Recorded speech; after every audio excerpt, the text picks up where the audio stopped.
Welcome back to Supervised Ministry 301.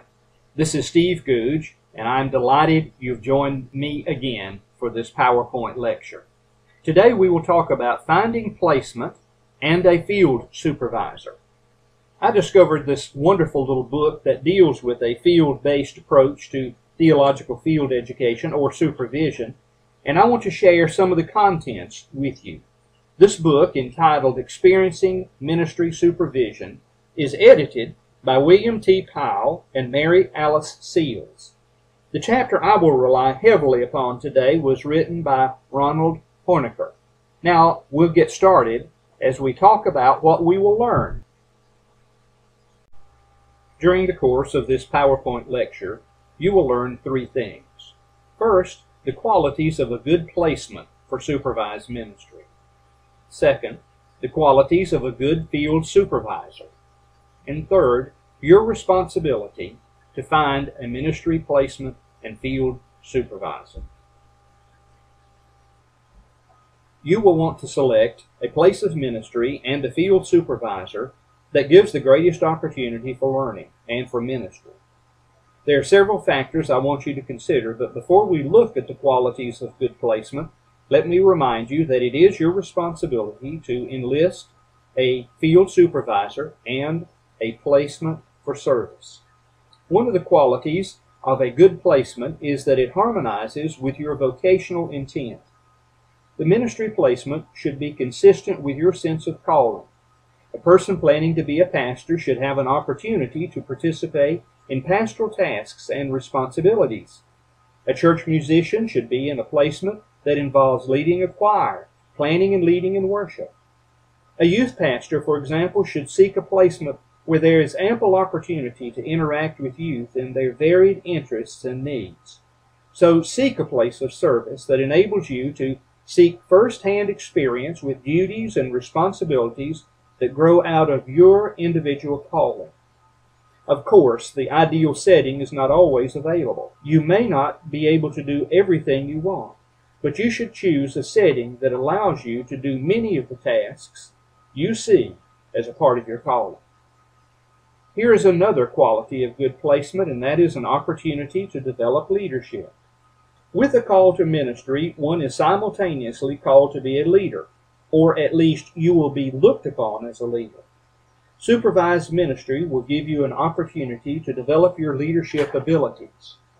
In the ideal situation, you will provide some leadership in at least one specific ministry. It might be a youth program, a children's ministry, a youth choir, or preaching assignments. Your leadership may involve training others, enlisting workers, and motivating workers to be in the ministry you're leading. You will feel some of the weight of the responsibility and the stress of deadlines. You will learn some of your strengths and weaknesses in this way. Another quality of good placement is an opportunity to relate to other people. Most effective ministry happens in relationships. Most problems in ministry grow out of relational difficulties. Supervised ministry is intended to place you with people who can help you learn how you relate to others. In the process, you will begin to understand how you relate to other people and how they respond to you. This, no doubt, will be an indispensable part of your education and growth through supervised ministry. It is impossible to overemphasize personal relationships. If you are to be successful in ministry, you will need to work well with all types of people. And then good placement gives you an opportunity to integrate ministry and learning. In supervised ministry, you will perform a vital ministry, and at the same time, learn by doing it. As you conduct ministry, you will learn about yourself and the ministry. You will reflect on the ministry and learn from a position of humility and teachability. The ministry you provide is important. However, the focus should be on learning from what you are doing. Good placement also has an opportunity to observe. It's natural for you to be curious about a ministry and how it operates behind the scenes. Supervised ministry may afford you the opportunity to, in some cases, observe a church council meeting or a meeting of the deacons. You can observe such things as a wedding, a funeral, a premarital counseling session. You can observe a seasoned pastor prepare sermons or develop training events for the church's leaders. All these items emphasize the importance of making a wise search for your place of ministry location. Remember, you are responsible for locating and securing your place of ministry and your field supervisor. Choosing a good field supervisor is even more important than the decision of placement. Your field supervisor will spend time with you reflecting on the ministry you perform. That one-on-one time will be invaluable in equipping you for effective ministry. As you consider your selection, the following qualities are important in a good field supervisor. Each student will select a field supervisor of your own choosing. This selection is highly important to success in this course, and you must have your field supervisor in place by week number 5. That will be your initial meeting with them. Now, as a model and a mentor, a good field supervisor will share with the student how they do ministry.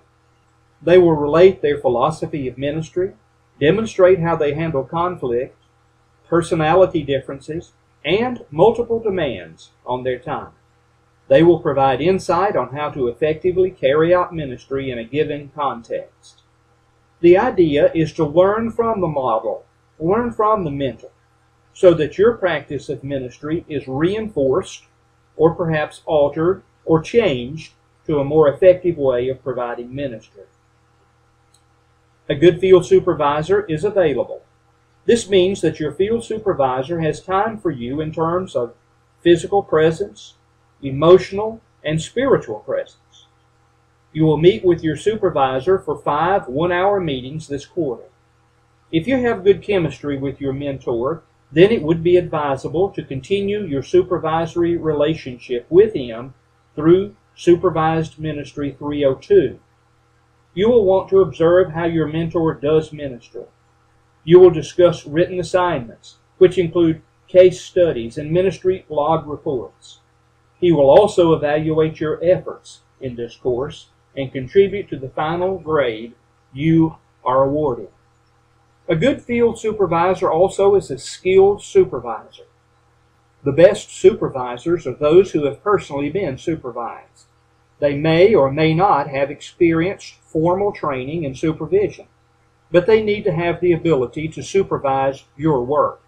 In other words, they have a clear understanding of what you need. Try to find a supervisor who knows how to ask questions of you. Those questions then will encourage you to reflect and not simply provide answers for your questions. In this way, you will learn more. An effective supervisor will not only see surface issues that you discuss, but he will go beneath the surface to see the real issues that are not obvious upon first glance. A good field supervisor is an experienced theologian. All ministry is filled with theology. Most persons behave, make decisions, and manifest attitudes based upon theological convictions and values, whether consciously or not. A significant role for your supervisor is to assist you in theological reflection on your ministry events. He will help you analyze how and where God is at work in a given ministry opportunity. I have an entire PowerPoint lecture designed to help you understand the concept of theological reflection. I encourage you to use this training, that is the PowerPoint lecture, to assist you in knowing how to process theological reflection. A good field supervisor is a team player. A field supervisor must operate as a team player. He will be working closely with you, the student, and with me, the instructor for the class. Therefore, it is important that your mentor be a team player. He will submit regular supervisory reports, evaluation forms, and consultations. Those are a regular part of supervised ministry. And then last, a good field supervisor is open and vulnerable. The field supervisor must be a committed Christian with a deep personal faith. That goes without saying. Beyond this, the mentor should be a person who demonstrates self-understanding, self-awareness, and self-acceptance. Since they are comfortable with themselves, they will reveal their humanity to you. They are willing to share their faults, failings, and frailties as a fellow follower of Jesus Christ. Remember, you are the one responsible for enlisting your field supervisor. So be sure that you choose wisely. Your selection should be made very soon. After looking at the qualities of a great ministry placement and an effective field supervisor, you may be asking, how do I find these? Well, here are some suggestions for finding ministry placement and a field supervisor. First, ask. Talk to other persons. You may have already heard positive and negative comments about different placements and supervisors from other students, ministers, or professors. Ask fellow students and ministers their thoughts on your needs and who might serve you well. Second, interview. If you are considering a particular setting or supervisor, go and interview. Take the initiative. Use the material in this PowerPoint lecture to formulate a list of questions to ask. In the interview, share what you need and expect in a supervisor. Discover if you need to compromise or negotiate some of your expectations. And then number 3, plan. You will need to set a meeting date with your supervisor during week number 5 of this course, so don't postpone this decision. Don't wait until the last minute. I would encourage you to begin to compile a list of potential places and kinds of ministry you want to experience right now.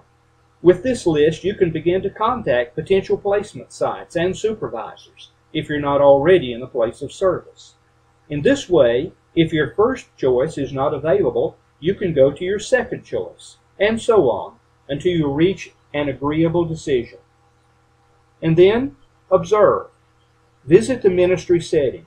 Attend a worship service in churches where you think you would like to serve, or visit a social ministry site, if that is your preference. Observe how the potential supervisor relates to volunteers, the staff, and to strangers. Would the ministry be one that you would make a difference? Where it is possible, I suggest your supervisor be of the same gender as you. Opposite gender supervision can produce some dynamics that can be awkward. And then last, good attitude. Your attitude toward supervised ministry is a top priority. You can have the best supervisor and best placement location and will miss the value of those elements if you have a poor attitude. This course is about combining the theoretical with the practical. You should view this as an opportunity to enhance your ministry skills and abilities. You will learn about yourself and how to grow as a person.